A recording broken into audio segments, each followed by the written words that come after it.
When we have as a leader an objective, we have a long-term objective and a short-term objective. What do you think the long-term objective of the GPM is? What do you think? Come on, just try. I know it's hard. Peace.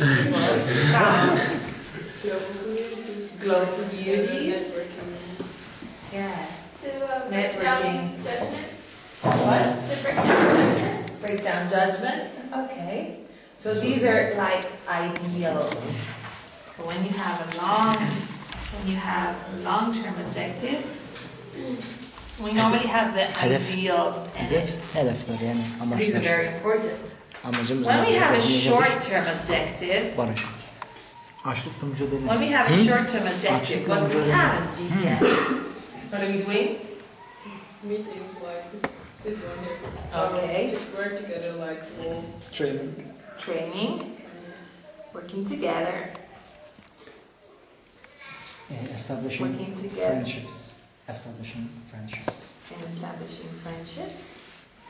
Okay. As a base for the long term. It's a basis for the long-term objectives, yes. Friendship. Yoksulluk var.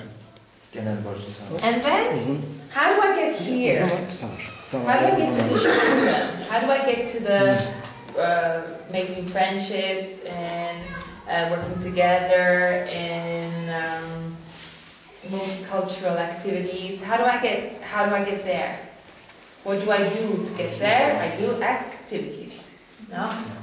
So we have activities.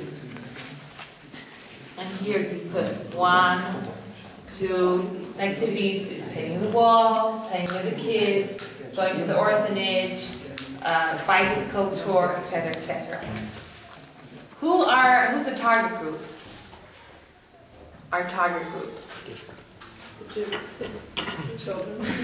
Children. And who's our secondary beneficiary? Ourselves. Who said ourselves? Ourselves. And the wider community than ourselves. Yeah. Community. Very good. And even maybe the town, like today when we went shopping, the food shopkeeper said hi to the girls and they said what we were doing. No, Hassan said what we were doing. Then they went to the paint shop and they said what we were doing. So there's even the town that gets to know what we're doing. Then the result. What's the result? The outcome. The result? Hopefully our objectives. Our objectives. It's our objectives. That's establishing bridges. Establishing bridges and I thought they were painting a wall. Or making the wall, that's good. But painting the wall with a message though.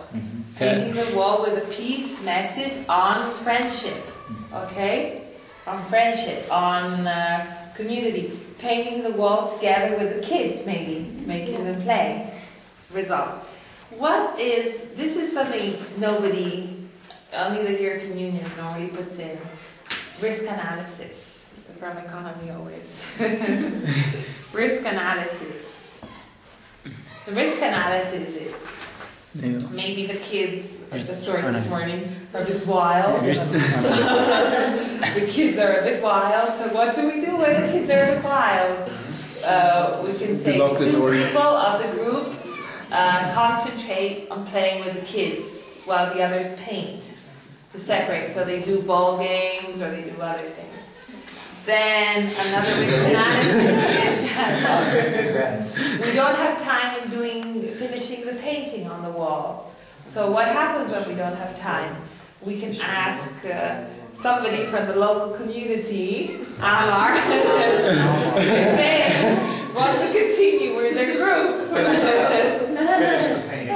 They will finish the painting or organize something or ask the teachers, give the paint to the teachers and say, finish the wall, okay?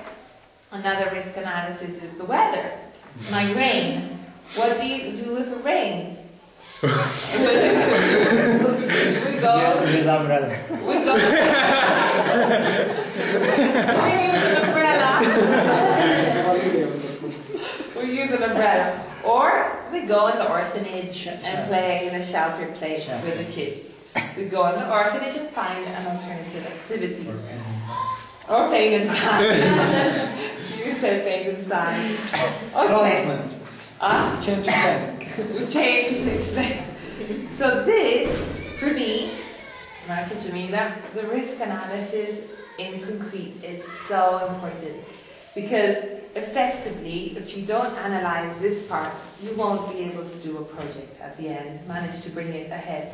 Because we can assure you that all the projects we did up to now, let's say that everything has a risk. That normally you have problems, especially not everywhere now,